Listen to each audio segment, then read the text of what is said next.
Diary, hello, it's the end of August 2023. If you've been following along in the last few YouTubes, you'll know that I've been trying to get this PC here, which is my year 2000 PC, which has been rescued from storage, having been sleeping for about 20 years, something like that. Now I'm trying to get the thing working at a decent speed. Still not really happened, but along the way, I managed to find my cache of removable hard disks, Syquest SQ327 hard drives, and each removable hard disk is 270 megabytes. So what we're going to do is we're going to show you a demonstration of how to retrieve the data from one of these disks and how annoying it has been, I should say. We're going to go around to Mr. PC. And let's see what we can see. So, we've got the Syquest drive here. It's powered on. We're in MX Linux. We're going to go for a disk which I've not been able to read successfully, and I think we're going to try it. So the disk is keyed, so you can't put this disk in the wrong way around. This is the 270 megabyte cartridge. And I said in a previous video, there's a 1.4 megabyte floppy drive, and this is a 270 megabyte removable hard disk. So back in the day, this is quite something. And I note, by the way, although this came out in 1994, some of these packages have actually got dates on them. So this is dated the 18th of October 95. So I did get the drive pretty shortly after it came out. So within like a year of it being released. So here we go, there's the disk. Now I'm going to shut up in a second because we need to hear the working or non-working of this system. So I'm placing the disk in. You see that?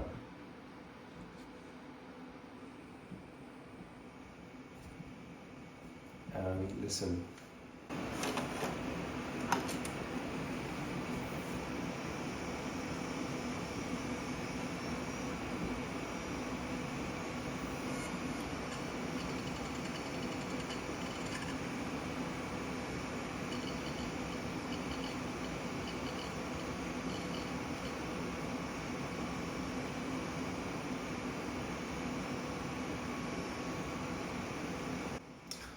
I just don't believe it. I was going to try and show the fact that these disks have not been synchronizing, in the sense that you'd put the disk in, it would click several times and not mount. So when it doesn't mount, it tries about 5 times, and this little locking lever pulls over to the left, and you've got to start all over again.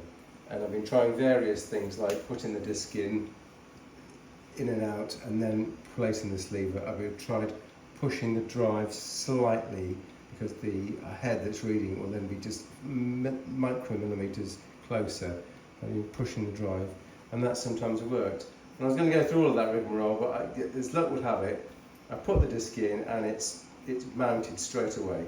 Can't believe it. Anyway, these were written under DOS or OS2 or something like that. But MX Linux, which I'm using today, which is running Linux kernel 6, by the way, so it's a super modern Linux, probably making this machine go even slower. But there's the old 2000 PC with its dual processor Intel Pentium 3 just crawling along, and we can see, what can we see?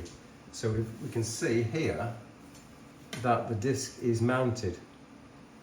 It's some sort of randomized name. It doesn't. I don't know. Host for G. I don't know why it's saying that. Anyway, this is the drives that. These are the files that are on this single Syquest volume, and you'll see that it's a drivespace volume. So drivespace was a technology, as you can see, in 11th of May 1997. I'm so proud of the fact I've managed to keep the dates as they were. But this hasn't been accessed since the 11th of May 1997. Can you believe it? This is a drivespace volume, which was a compressed volume that was available for DOS and other operating systems back in the day. And the idea was that your hard drive wasn't large enough, and use on-the-fly compression to compress and decompress files onto the hard drive. And so although this is a 250 megabyte file, inside that file is probably, let's say best case, say 500 megabytes of information. So I'm going to create a directory here called, well, this is actually disk number 7, but I'm going to put it called 07 test. I'm pretty sure it's not going to work. Although I said that about inserting the drive, didn't I? Okay, so on this version of Linux, it's kind of moderately annoying for me. I have to just hover. I click on it, it tries to execute or open that file. So I don't want to click, I'm just going to hover, do a copy, move over here, and we're going to do a paste. Let's see what happens. It's a single file, it's 250 megs. I'm predicting it's going to get to 80 megs, and it's going to fall over. I'll be very happy if it doesn't do that. Let's see.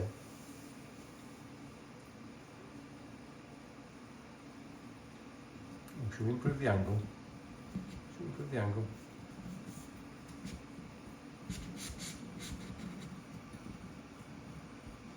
Oh, God.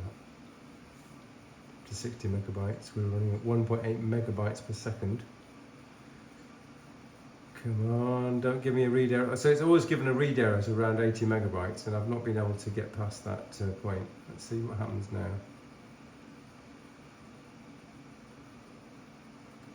And you'll tell it it's going to have a read error when it kind of slows down. So we're already slowing down. You see, we're at 83 megabytes. We've not progressed. Means it's having to do some retries here. No, you see, I think we're a bit screwed, to use a technical term. 85, yeah, I think I got to 85.1 last time before it dropped dead. 85.1.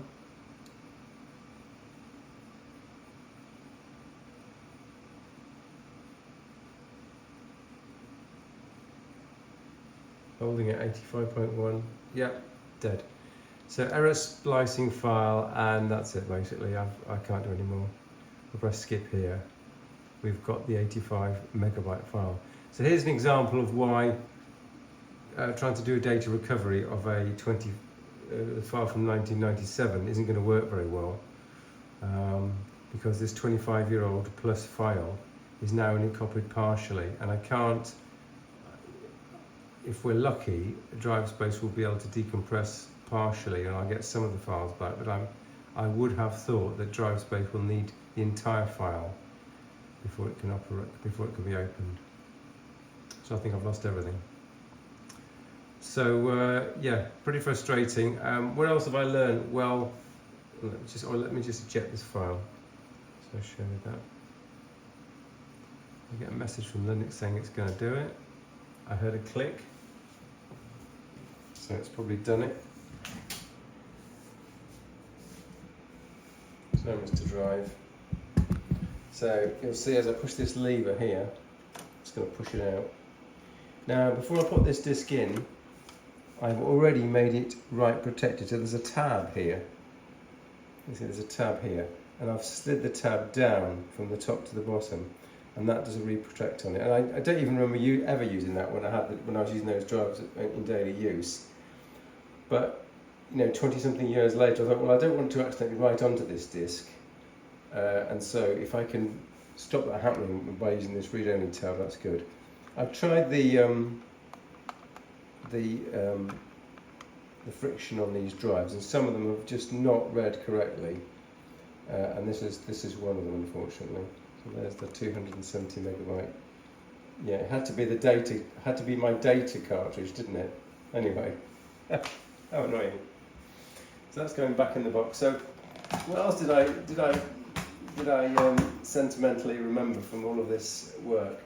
Well, I do remember now that one of the reasons why I had this setup was because I was considering leaving my then home country, which was the UK. In fact, I did leave the UK, and I remember taking these drives all the way to North America, where I was living at the time, and it was quite portable. So I was able to put all of this onto a onto air freight and ship these sort of 10 or 11 discs were the majority of the things that I was using for computers at the time.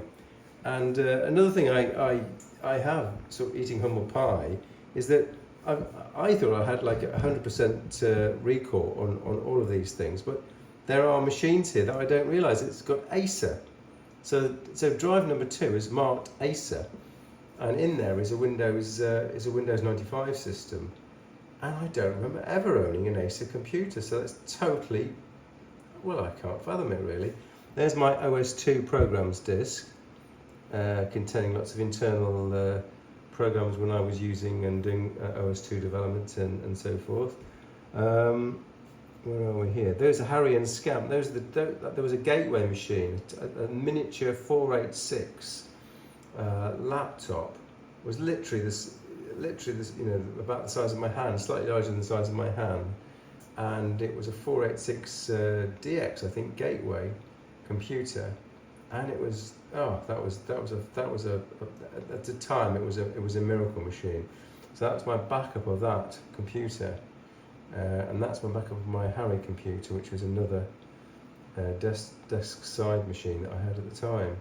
So yeah, it brings back a lot of memories. I've managed to to transfer all of the files apart from really the data drive.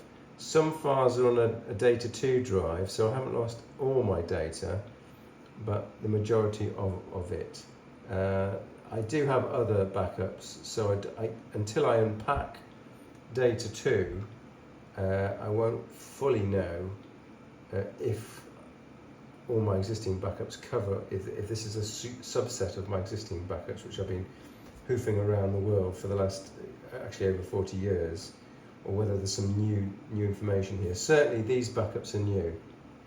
This Acer backup is new, I just don't remember that, and I don't have a machine backup of Scamp or Harry. And really, they're just Windows 95 systems. Do I really care? Well, not so much. Okay, Dario, I thought I was just kind of moaning and explaining what I've been doing for the last couple of days, but it's been a lot of fun pulling off all of this data. It's now on the SSD of this Linux system. The next step is to get it onto a USB and then onto my major Windows Server system for analysis. Okay, so that's what's been keeping me busy, and I hope you've learned something more about Syquest drives. Thanks for watching.